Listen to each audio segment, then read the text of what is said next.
Welcome. Great. So I think we still have some folks joining us as I speak, but would like to welcome everyone to our PFF session today. Thank you for making some time to join us. I know it's late in the day and also late in the week, so really excited to have this webinar with you all and have a conversation around diversity statement. So the session is focused on providing some basics on the diversity statements and really talking about just different ways that diversity statements can be used and how you can develop your own. And before we get started, I just did want to give a quick introduction to myself as well as our co-host. So my name is Liz Bayardo Cardenas, and I'm a PFF fellow as well as a doctoral student at the School of Community and Global Health. And with me today is our co-host, Jessi Knippel, who's also a PFF fellow, as well as Shelby Lamar, who's also with our PFF team. So really excited to have this meeting with you all and to just talk about diversity statements. I do welcome you all to keep your cameras on or off, however you feel most comfortable. And this will be a working session. So I'll talk a little bit about how we plan on having our session today. Just wanted to share a quick disclosure. As you probably noticed, this session is being recorded. And we do want to encourage that we develop a very safe environment for us to share our own experiences when it comes to diversity and really support one another in our learning journey. So do encourage everyone to use respectful and trusting language. And the session will be recorded throughout, but we will not be capturing videos or names. The only person who will be recorded in the session will be myself. However, your voices will be recorded. So just keep that in mind in terms of what you would like to share with the group. And for our goals for today, as I mentioned, this is a basics for the diversity statement. So I'll plan on covering just some ways that diversity statements are used, some aspects that you can consider in including your diversity statement. And then we'll talk about some key terms that are commonly used in the diversity statement, which include justice, equity, diversity, and inclusion, also abbreviated as JEDI. You may have heard of a similar term, which is DEI, and it's a more common term. They are similar in the sense that they both, one second. There it is. Oh, sorry, we just enabled the live transcription for you all. And so they both are really focused around diversity, equity, inclusion, but JEDI does also acknowledge the importance of justice. We'll talk about how these terms can be used in terms of your own experiences and ways to demonstrate your commitment to embracing diversity and supporting inclusion and equity in education, and also ways that you can develop your own diversity statement.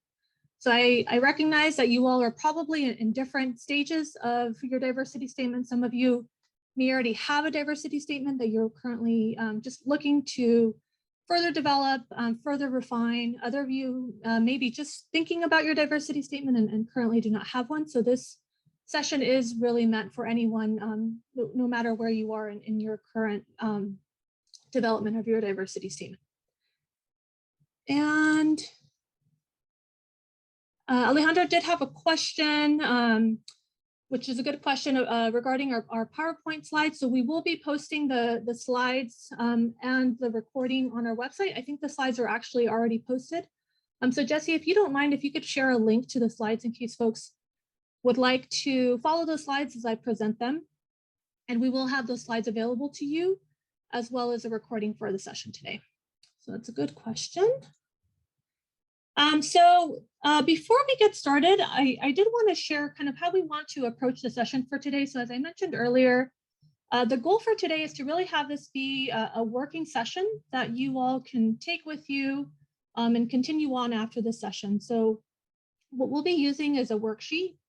Jessi will share in the chat the link to this worksheet, and it's a bit.ly link. So if you go to bit.ly and type in PFF DVS 2022, you should also be able to access that link. But Jessi, if you don't mind sharing that, or actually, I think I can actually send it to the group as well.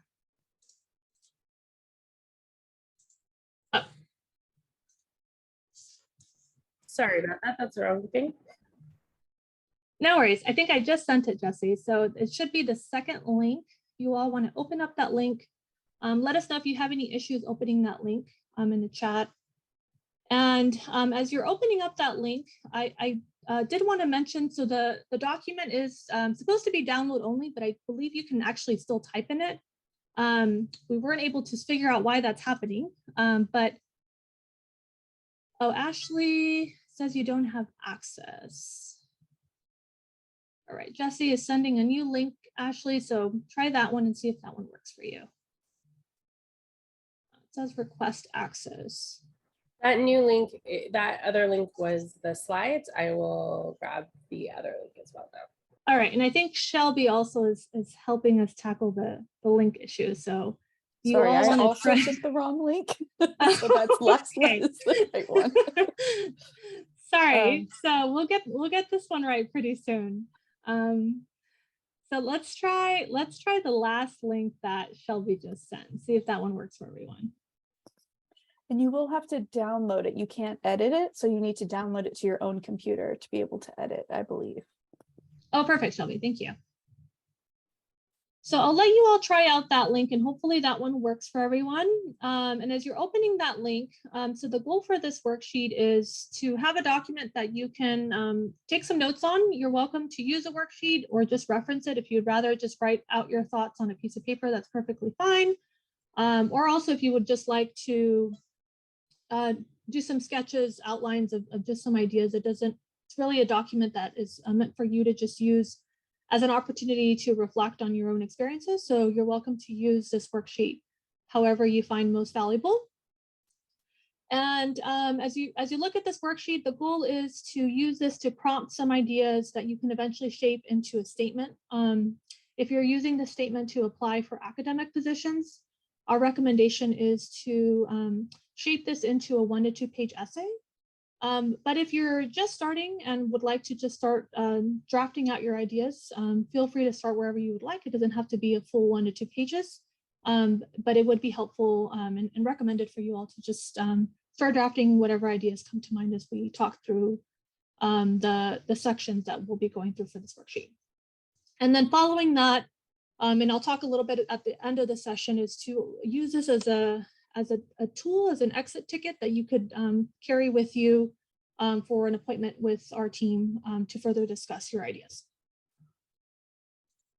So it seems like everyone is able to access the document because I'm not seeing anyone making any comments in the chat. So hopefully that document is now visible to all of you. Just wanted to quickly talk about what's in this document. So in the very first page, it briefly describes some background on diversity statements and includes some resources. The only section that will be focused around, and it looks really tiny on your screen, but you can see it bigger, hopefully on the document, is actual tool. So the first column in blue is just some key sections that we recommend for you to think about that we'll walk through during our session today. So we'll talk about just ways that you can reflect on your experiences and perspectives on diversity, equity, and inclusion. Think about some explicit action steps that you have taken personally that have expressed your commitment to embracing diversity in classroom settings or in other settings. Thinking about some ways that you've been able to demonstrate that through your own teaching and pedagogy design. Thinking about some ways that you've been able to engage within academic or non-academic settings. And then also, depending on how you would like to use your diversity statement, if you're planning on using it for an academic institution, we also do recommend that you look at information on the institution itself and specifically what initiatives they have around diversity, equity, and inclusion. And really understanding the demographics of that institution. But this one is really depending on your use for it and really where you would like to focus your tailoring of your diversity statement. So does anyone have questions about the worksheet or have any issues accessing it before we start? All right, I'm not seeing any. Okay. So we'll move on to now talking about the diversity statement. So just for a starter question, I'm curious to know if anyone would like to share ideas and thoughts around what is a diversity statement. And then also if you would like to share why it's important, you're welcome to unmute yourself or share some thoughts in the chat box.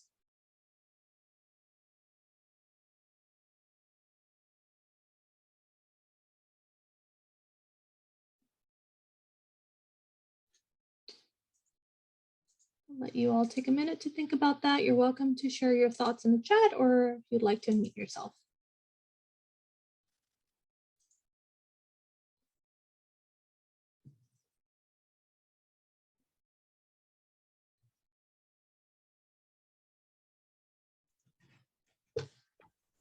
I'll take a shot. Great. I think that's Gustavo, correct? Is that Gustavo? Yeah, you can call Okay. me Tony. I think a diversity statement is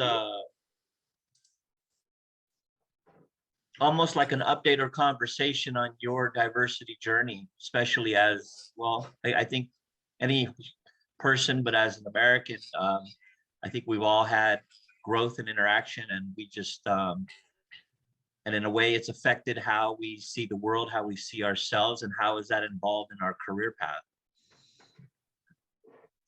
It's a great response. And I think you said Charlie, if that was correct. It's an excellent response, definitely a really great opportunity to narrate your own journey. And I think that's a really nice way to capture it. It's really an opportunity to think about your journey and articulate your values, your beliefs, your goals as where you currently are in that journey. And it's interesting because it also can evolve over time, right? So it's a really nice opportunity for you to reflect where you currently are today. And when you look back at that diversity statement in a year or two from then, it may be different as you further develop in your journey. So great response. Thank you for sharing that.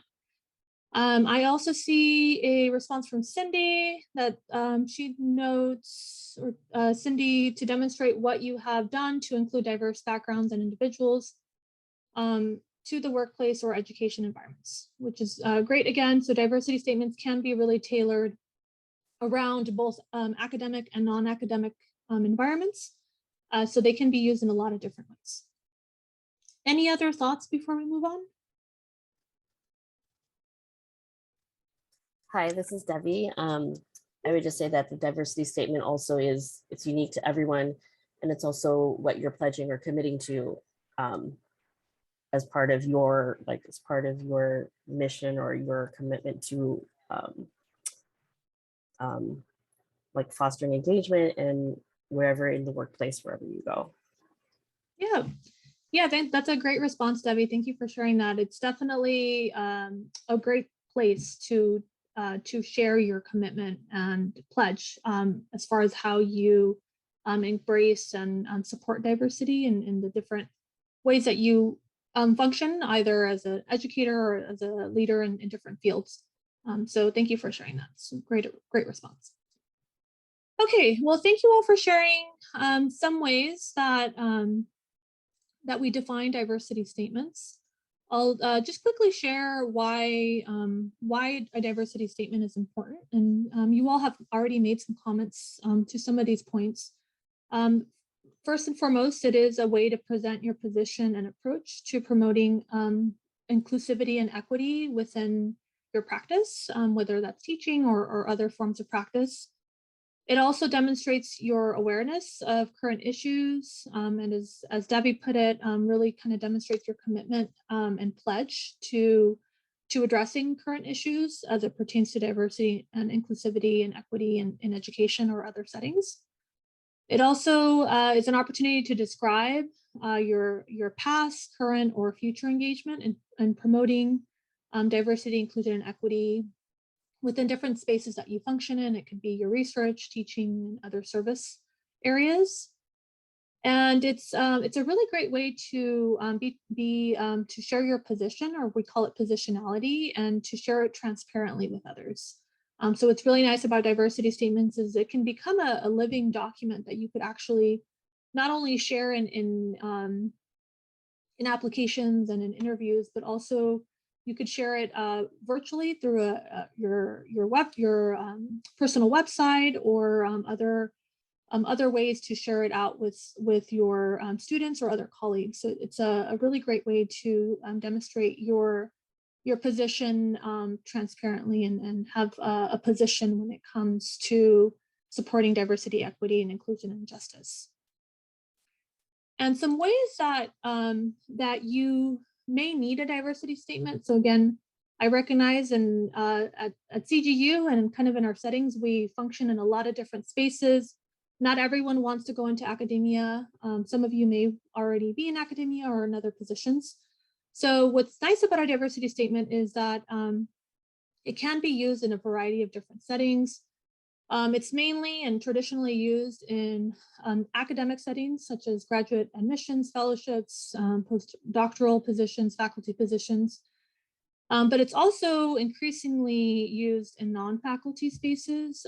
There is an increasing awareness and importance in really thinking about diversity, equity, and inclusion and justice within any space that we function in. So we are actually seeing it appear in non-faculty positions and other leadership opportunities. So it's always really great to start thinking about how to develop one and how to write one that really resonates with your own mission, values, and beliefs. And some key elements that you want to think about in your diversity statement, and these are more outlined in detail in that worksheet, is it really is an opportunity to capture your own learning and development and perspectives when it comes to diversity, ways that you've interacted with others and supported an inclusive and equitable learning and development, and also a way to demonstrate ways that you've engaged in research, teaching, and service and leadership that supports the elements of diversity, equity, and inclusion and justice. So these are some ways that, that diversity statements are used, why they're important, and some key elements to consider. So now I want to jump into how we define some of these terms. So there are several terms that you want to think about when it comes to drafting your diversity statement. Diversity is obviously one of them, but there are other terms that are important to consider and understand kind of the nuances between them.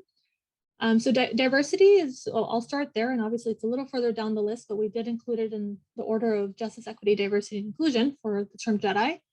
But starting with diversity, this term is kind of the easiest to define. It's a descriptive word, so it is a way to describe individuals and the diversity that's reflected within individuals, groups, and populations. So it's typically used as a descriptive word. Versus inclusion and justice, these are both action-oriented words, meaning that there is an actual action that happens to support it. So in developing inclusive environments, you do have to take some form of action to develop inclusion. In order to create justice, you do have to develop some form of action to create justice. And equity is an outcomes word, meaning that it's the result of taking action on something. So if by developing more inclusive or more just environments, the outcome that we expect is that there is more equity within that learning community, within that working group, within that institution. So these terms are really important to understand and to also just demonstrate you understand the nuances and distinctions between them, and also how they intersect with one another, right? So they are all important to think about, and they all are in some ways intertwined. Like you really can't achieve equity without thinking about diversity, or you can't support diversity without really understanding the ways to do that, which include the actions behind it, such as inclusion and justice. So these are some ways that we can think about these terms. And as part of that, you want to explore these terms and why they're so important for your work. And in education, They are very important because they are the core of how we reach our overarching goal, which is to improve student well-being, to improve student learning and student learning outcomes. So by really focusing on these areas, they are shown to improve the long-term goals that we expect for learners and students. And in other spaces, it's very similar. So in a workspace environment, they also support in well-being, they also support in learning, and they also support in positive outcomes. So now I would like to take a quick pause, and we're calling these 1-minute reflections. So if you want to pull out that worksheet or reference the worksheet, however you would like, and take a quick minute, and if you would like to respond to the first section of your worksheet, which is just to draft out some ideas about what you have learned about diversity, equity, justice, and inclusion as a result of your experiences. And these experiences can include your journey navigating through the educational system as a student. It could be your journey in your experiences as an educator. It could be your own lived experiences, your own personal experiences, and how they've shaped your perspectives around diversity, equity, inclusion, and justice. You can start with just the term diversity if that's the easiest way to start, or you can also think about these other terms if they stand out more to you. So I'll take you. I'll let you all reflect and write about that for a minute or maybe two. I think we're actually early on time. So I'll let you all reflect, and then we can kind of come back together at 2:24.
Okay, so if we all want to come back together, and keep in mind all these questions are on your worksheet. So if you don't feel like you've fully articulated or expressed your thoughts, you're welcome to continue jotting those down during and after the session. Before we move on to the next section, would anyone like to share anything that came to mind for you as it pertains to what you've learned about diversity, equity, and justice and inclusion in your experiences? Does anyone would like to share any thoughts or experiences?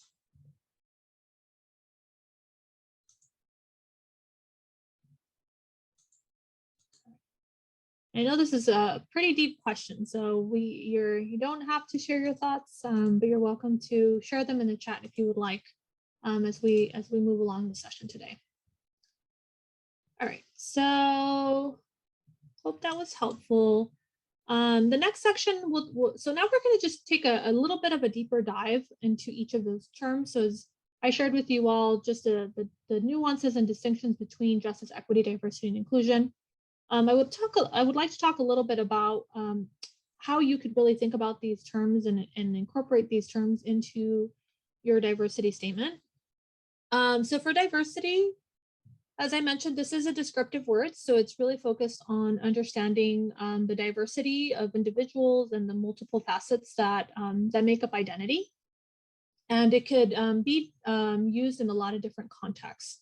So one area that is important to consider, and especially in educational settings, is to really think about how diversity can result in systemic biases that are either implicit or unconscious, and also can be explicit. And these dimensions are important to consider when it comes to diversity because they can have very harmful effects in oppressing, marginalizing, or excluding individuals from full access to opportunities to succeed. So this is how we define the negative kind of outcomes that result from systemic biases when it comes to embracing diversity or not embracing diversity within different settings, including educational settings.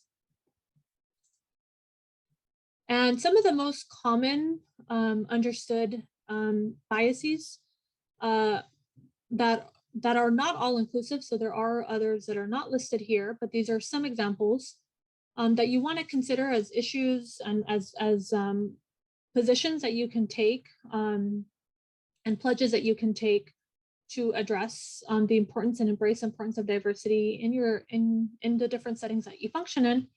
Include racial and ethnic biases, gender biases, different forms of religious intolerance, ageism, sexism, heterosexism, and ableism. These are all different forms of isms that are important to consider as issue points and as ways to be knowledgeable about and to take specific actions of inclusion to support them. And it also can include the diversity of perspective and the diversity that comes with different ways of learning and knowing. So the next kind of quick reflection question that we have, now that you've received a little bit of background as to kind of the different forms of issues around diversity and why diversity can be important in terms of the outcomes that they may lead to, I would like for you all to reflect on why diversity is important to you. And then also think about any specific biases or issues that you're committed to addressing as an educator. You may be committed to all of these, but if you want to focus on one specifically that is currently on your mind, is currently an area that you would like to further find ways to address as an educator, I encourage you all to reflect on any explicit actions that you would like to take to demonstrate that commitment. So it can be around racism, it can be around ableism, ageism, heteronormativity, cisnormativity, sexism, nativism, and many others. And I see a couple comments in the chat.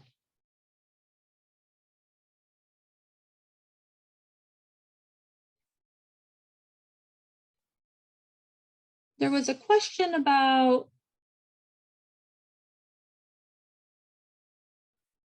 there's a question from someone in our group about what types of diversity are expected to be discussed in these statements. And it's a really good question.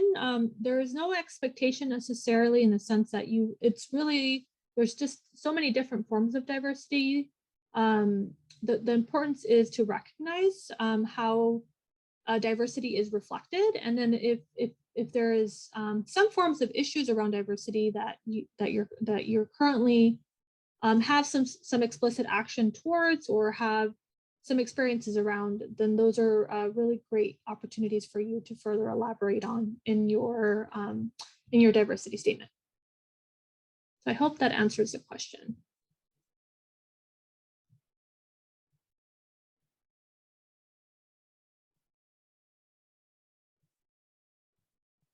So I'll pause here for some time for you all to reflect on this question. If anyone has questions or thoughts or comments, feel free to share them with us as we reflect on this question.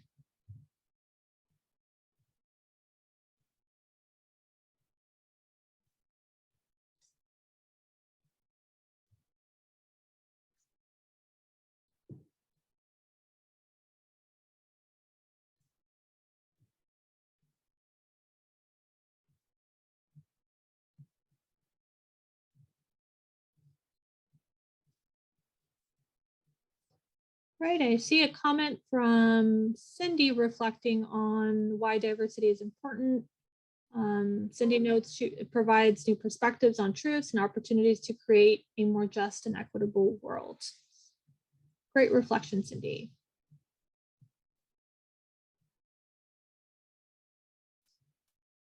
All right, so I'll let you all continue to reflect on this question. To be mindful of time, we'll move to the next term, which is inclusion. And inclusion is, as I mentioned, an action-oriented word. So it's really focused around taking some forms of action to promote inclusion. This includes removing barriers to educational access and success, can include inclusive actions and practices that recognize, embrace, and engage in the design of education and the plurality of the diversity of mind. And it can also show ways and attitudes that that reflect openness, curiosity, and respect for differences. So it's a form of action towards embracing diversity. And I see a comment in the chat. Marcella shared, diversity breeds innovation, creativity, awareness, and overall a sense of belonging and acceptance. That's a great response, Marcella. I love the sense of belonging and acceptance. I think those are definitely outcomes and actions that result in inclusion. So definitely it is a way to breed all of these different opportunities for inclusion, for innovation, and different ways that you've described here. So really appreciate you sharing that. All right, so next slide here is just to think about inclusion, and especially in academic settings, that every student should have an inclusive environment and can be supported through pedagogy design, by creating curriculum and teaching methods and learning environments that support students, that support all students for optimal opportunities to learn and flourish. One tool that we recommend here at PFF, which I'm not covering for our session today since it is a 101 session, but do encourage you to take a look at and potentially reference in your own kind of teaching development and potentially your diversity statement, is the Universal Design for Learning, also known as UDL. So it's a great tool that promotes inclusion in teaching design and in pedagogy. So we have one more reflection question here around inclusion. So if for those of you who are currently teaching or are planning on teaching or would like to teach, the question here is around pedagogy for inclusion and equity. And the specific question to reflect on is, how can you, or do you, depending on whether you're currently teaching or thinking of teaching, promote equity and inclusion in your specific, in your discipline-specific material. So this could include material that you use in your classroom, in your teaching practice, and some examples that we provide here is such as including diverse authors within the material that you provide to the students. It could also consider ways that your discipline has underrepresented specific groups and interests and how to address that. Or it could be a completely different idea that you can reflect on. So I'll let you all think about this question and feel free to jot down some thoughts and ideas on your worksheet.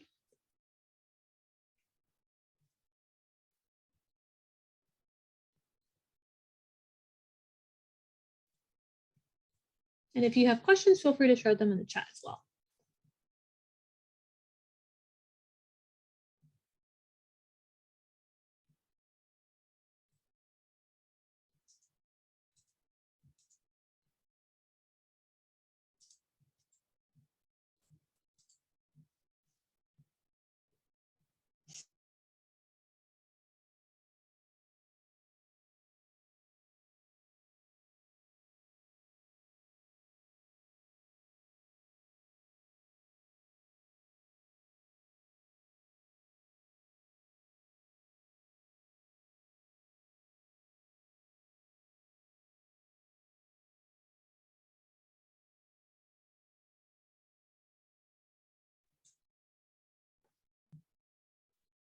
All right, does anyone need any more time, or would you like to share any ways that you promote equity and inclusion within the materials that that you use in your practice or pedagogy approach?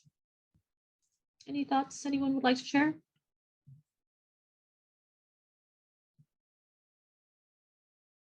Or questions?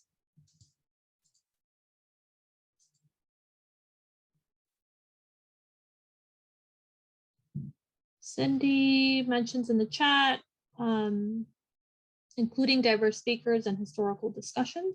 Great one, Cindy.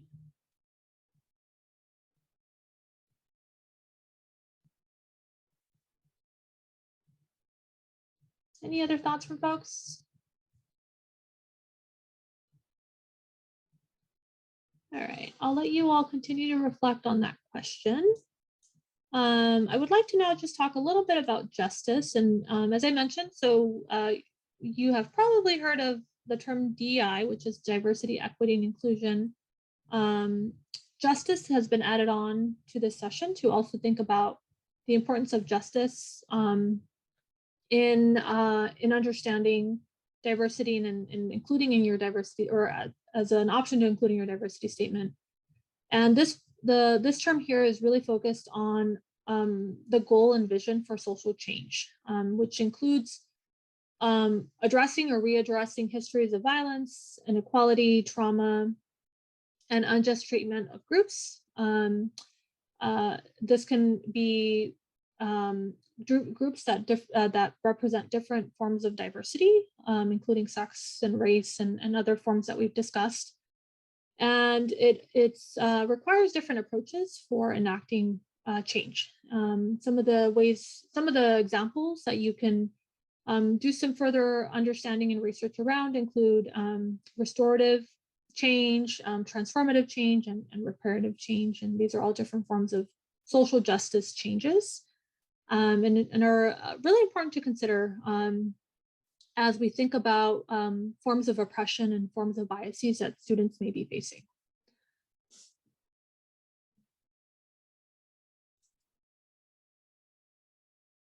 So the next question that is connected to kind of our thought process here is to think about your own engagement. This can be your engagement as a student, as an educator, or in different environments outside of your institution, and how you've engaged in supporting justice, diversity, equity, and inclusion. Think about ways that you've participated. It could be in committees, in student groups, in different community organizations, in professional organizations or other settings. And it could also be focused around different ways that you practice in your teaching or research that support equity and social justice and other forms of anti-racism or anti-isms initiatives. So if there's anything specifically that you would like to further reflect on in terms of your own personal, scholarly, professional engagement, I encourage you to do that now, and feel free to write some notes for yourself, write them in the worksheet if you would like, and feel free to share them with the group if you would like as well. So I'll let you all reflect on this question for about a minute.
Okay, we'll come back together. Hopefully you were able to reflect and potentially jot down some ideas for yourself. Again, you're welcome to continue to reflect on these after the session today, and reach out to us if you would like to soundboard or have any further ideas that you would like to further develop. And I hope that was helpful for you all. I would like to end with the last, I think it's the last term, which is equity.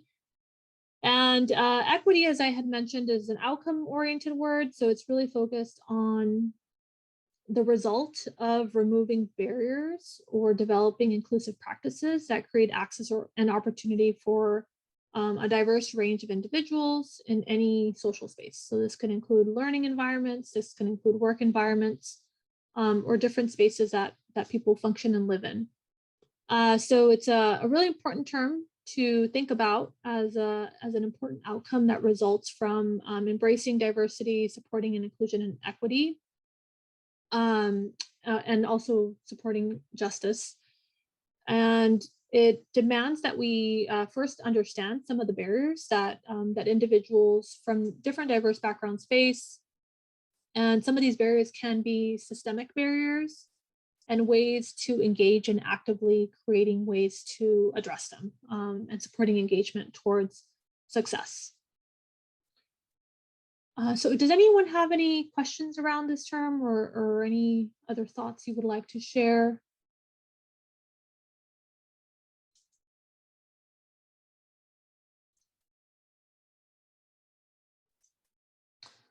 All right, so we have one more reflection question, which is the last question on your worksheet. And this is to think about your own. So if you're planning on using this for an academic institution, I recommend you consider the campus or the academic institution itself. If you're considering this diversity statement for a different opportunity, that can be an organizational institution, a different professional institution, also can take the same approach. So doing some research and understanding on how this specific institution embraces and contributes to diversity, equity, and inclusion. Do they have specific initiatives? Some recommendations that we share is to look at information on their Office of Equity and Diversity, which is typically on their website. They might call it something else, but most institutions do have some form of office or department. So do encourage you to look at what's posted on their website information or within their organization. And then also the second part is really understanding the demographics that represent the diversity of that institutional body. And then lastly is really understanding their mission. Usually institutions also have their own diversity, equity, and inclusion statement. So really looking at their own mission statement and how you align and resonate with their own specific mission. So if you do have an institution or in mind, so it can be an academic institution or a working institution, I would like for you to take a quick minute to reflect on that institution and think about how you can contribute to that institution's commitment to diversity, equity, and inclusion. Is there any specific opportunities that you feel you can be part of? It could be sitting on specific committees. It could be developing specific ways to support the demographics within that institution, or specific ways to align with that mission statement for that institution. So if you could reflect on that for about a minute or so, and then we'll come back together. And this is the last reflection question.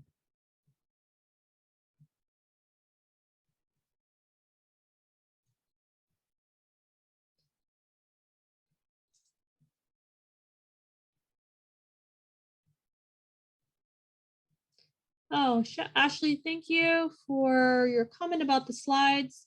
Jessi, if you don't mind sharing the link, that way I don't have, because I think I would have to stop sharing to pull the link myself. Yeah, it's also up at the top, but I'll Okay. reshare it. Yeah, if you could reshare it. Thanks for requesting that, Ashley. We'll reshare that shortly.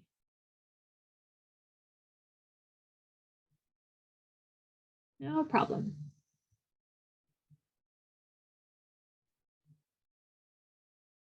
All right, so we'll come back together just so we'll be mindful of time and everyone on time today. But do encourage you to continue thinking about this, and especially if you're already in the process of reaching out and applying to an opportunity at a specific institution, we do recommend that you do some research on understanding the institution's commitment to diversity, equity, and inclusion, and ways that you align with the ways that they support that and with the mission that they have. So that is our last reflection question. I would like to now just quickly summarize some key ways to start thinking about your diversity statement. As I shared earlier in this presentation, some ways that you can begin framing your diversity statement is to really focus on issues and opportunities and pedagogies that, that surround diversity of identity. This can include social status and other forms of diversity. And really thinking about ways that you can concretely and explicitly demonstrate your commitment to supporting those opportunities and different ways of supporting diversity. The other way is to really understand diversity in the context of structural inequities, and really including a social perspective, which is why we included justice, is really thinking about the social justice perspective when it comes to supporting diversity. Really understanding some ways that that there have been systemic inequities that have been developed as a result of racial oppression, ableism, homophobia, sexism, and other forms of inequities and forms of structural isms. So we do recommend that you think about those in ways that you can demonstrate your commitment to addressing them. And lastly is, if you would like to further think about these ideas as you've kind of reflected on them and jotted them down for yourself, we do encourage you to make an appointment to see us. You can find the appointment setting on our website. And Jessi is sharing a link to the different ways that you could find us online. So if you go to the PFF website, you can make an appointment with myself and Jessi and others on our team to further talk about your diversity statement and further develop your diversity statement. And with that, I do have a couple more slides to share as far as upcoming opportunities. But before we close the session, I would like to launch a quick poll that Jessi just shared. This is really important feedback for us to further develop these webinars and this session as well. So really appreciate your feedback for the webinar today. And I'll give you all about 2 minutes to complete this, and then we can wrap up the session today. Announcements, and then I'm happy to answer any questions. We do have a couple, this is the first webinar for the summer, and we do have a couple more webinars coming up this summer. So do encourage you all to pop in for additional webinars. So we do have one in 2 weeks in July, led by Shamini Diaz, on how to use peer reviews in the class. We have another session at the end of July, or closer to the end of July, led by Shelby Lamar, on how to organize your research and notes on Zotero. And then I'll also be leading a session at the very end of July focused on designing equitable rubrics. So do encourage you all to attend those if you're available, and join us for these different topics. And Jessi did share in the chat the link to the slides. You can also find those on our website. If you have any questions, feel free to email pff@cgu.edu. We provide a variety of different services, including consultations through the appointment page that I shared earlier, webinars, as well as a teaching certificate. So you're welcome to find more information on our website, and feel free to ask us questions if you have any questions. Do also encourage you all to join us on our social media pages, including our LinkedIn. So if you have a LinkedIn, we do have a LinkedIn community where we post different opportunities and ways to just connect with one another. So do encourage you to find us on LinkedIn. It's called CGU Ethical Pedagogy Community. And we also have a variety of different social platforms, including a Linktree website, Instagram, Twitter, Facebook. So Jessi did share those links in the chat, so you all can access those if you would like. And we have a couple resources for this webinar. So if you would like to learn more about what was discussed today, feel free to access those resources and learn more about ways to shape your diversity statement. And with that, we have about 7 minutes left. So happy to answer any questions for you all, or just give you all a couple minutes back in your evening as we wrap up our day. And I hope you all have a great 4th of July weekend, get some rest, and have a great rest of the summer and semester. So thank you all for joining.